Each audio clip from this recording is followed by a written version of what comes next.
Hello! Magandang gabi po ulit sa inyong lahat na nakikinig sa radyo at nanonood via FB Live. At ganoon na rin po sa mga nanonood sa aking YouTube channel. Nandito na naman po tayo para sabay-sabay po tayong ma-encourage mula sa inspirasyon ng mga salita ng ating Panginoon. Welcome po muli to our weekly program Silver Lining. Dito lang sa nag-iisang Christian radio sa Baguio, DWLY 97.5 Cool FM. Salamat po sa inyong pagsusubaybay at pakikinig sa aking weekly devotional. Last week, napag-usapan po natin ang prayer in faith mula sa James 5:13-18. Binigyan ko po ng emphasis ang verse 15. Tandaan po natin na ang prayer in faith ay isang paalala ng transformative power ng panalangin puno ng pananampalataya. Hindi lamang para sa taong nagdarasal, kundi para sa mga nakapaligid sa Kanya. Ipinakikita nito ang compassion ng ating Panginoong Diyos at ang Kanyang pagnanais na lubos tayong umasa sa Kanya. Kung nakaligtaan niyo po ang ating episode noong nakaraang Thursdays, nasa Silver Lining YouTube channel po ang lahat po ng ating episodes. Mag-thumbs up, i-share at mag-subscribe na rin po kayo sa aking YouTube channel. Libre po ang mag-subscribe. Huling Thursday na ng November. Dito po sa amin ay Thanksgiving Day na. Madalas, pinaplano po namin magpapamilya ang mga gagawin namin sa mga major holidays. Pagkatapos ng Thanksgiving ay Christmas season na. Merry Christmas po sa inyong lahat. Ano po ang plano nyo sa Christmas Day? Naplano nyo na ba kung ano ang activities ninyo? Kung ano ang Noche Buena at kung ano ang regalong ibibigay ninyo sa mga bibigyan nyo ng pamasko. Nagpaplano ba kayong puntahan ang mga mahal nyo sa buhay na nakatira sa ibang lugar para mag-celebrate na kasama sila? Last year po, dahil nagtatrabaho ang aking anak na dalaga sa Japan, nagplano po ako na pasyalan siya upang mag-celebrate ng Christmas at New Year kasama siya. Nagplano rin kami na mamasyal sa South Korea upang bisitahin ang kanyang pinsan at ng asawa nito. Nagplano po kami para sa mga araw na yon, para maihanda ang lahat ng mga kailangan. Inihanda ang aming isipan at ang kalusugan to cope up with all the pressures, with all the change of environment, lalo na sa financial aspect nito. Kahit ang mga simpleng bagay tulad ng kung ano ang babaunin kong mga damit at sapatos. Kung ano ang kailangan kung sakaling maubusan ng charge ang aking cellphone. Kung anong data plan at available network na magagamit ko doon habang nasa biyahe ako. Kung wala po akong plano, maaring mas maggastos at baka hindi maging maganda ang resulta ng aking pagbabakasyon doon.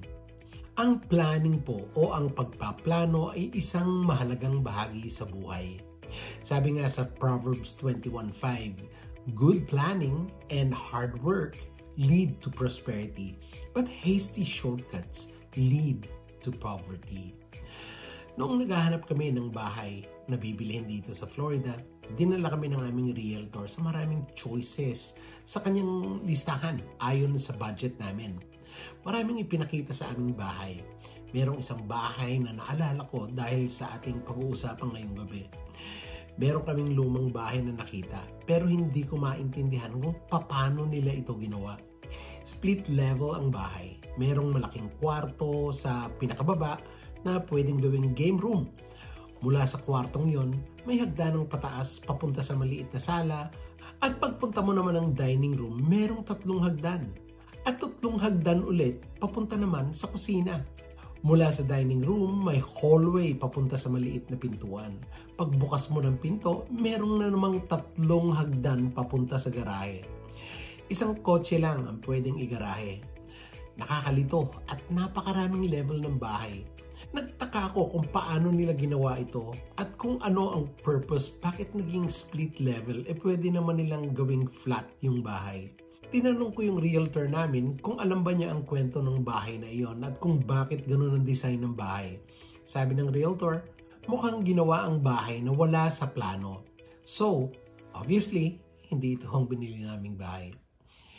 Ilan sa inyo ang may kilalang namumuhay na walang plano sa buhay? Planning is an essential part of life.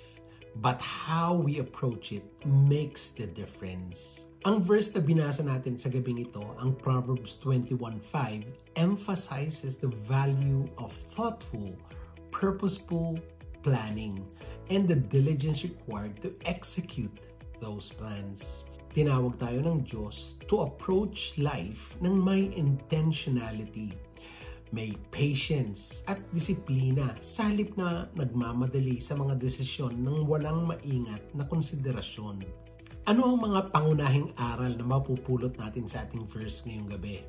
Una, ang sipag ay nagdudulot ng kasaganaan.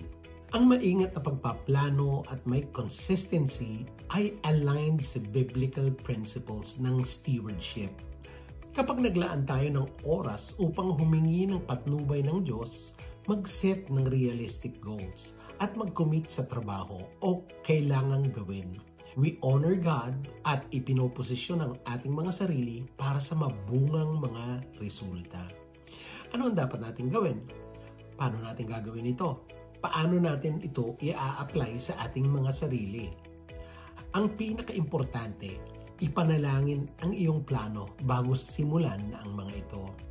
Sabi sa Proverbs 3:5-6, "Trust in the Lord with all your heart. Do not depend on your own understanding. Seek His will in all you do, and He will show you which path to take." Pagkatapos mong ipag-pray, break your goals into actionable steps and commit to faithful execution.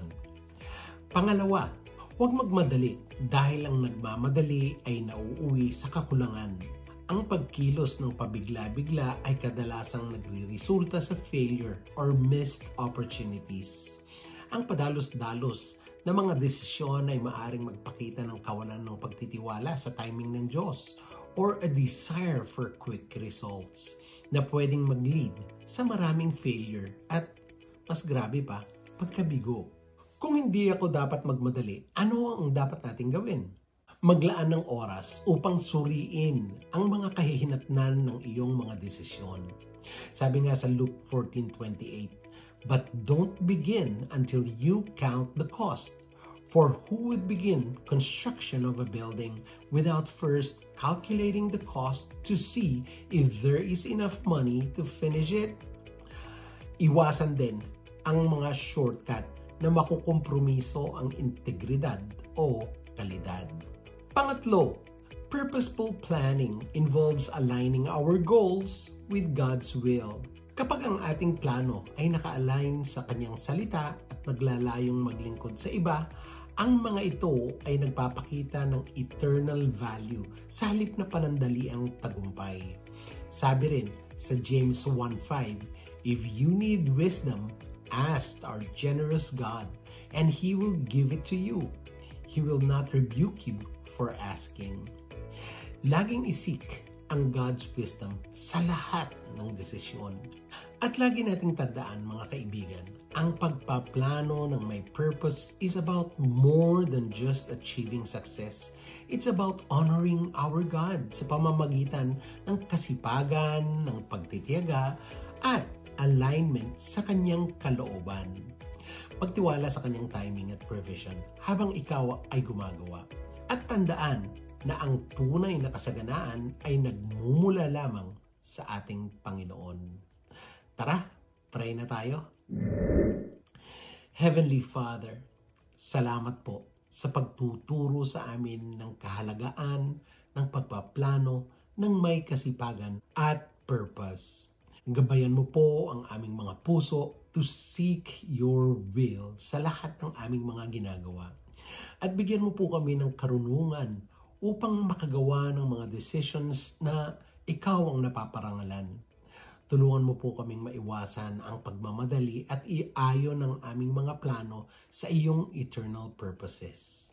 May our efforts lead to blessings that glorify your name and serve others. We pray this in the name of our Lord and Savior, Jesus Christ. Amen. Salamat po sa inyong pakikinig. Sana ay nakapagbigay po ang ating episode ngayon ng karunungan at kaliwanagan upang maging mas malinaw ang ating pangunawa at gabay sa direksyon ng ating paglalakbay sa buhay sa kasalukuyan. Abangan ang ating mga bago pang weekly devotional. Kung meron po kayong mga prayer request or encouragement, i-private message nyo lang po ako. Kung gusto nyo pong i-like o i-share ang ating episode, nasa FB page at mga social media accounts ng Cool FM. Huwag kakalimutan, mag-subscribe na rin po kayo sa aking YouTube channel, ang Silver Lining. Salamat po muli. Ako po si Silver sa pahintulot po ng ating Diyos na nagbibigay liwanag, karunungan at pangunawa. Nandito muli ako next week. Bye! God bless and shalom!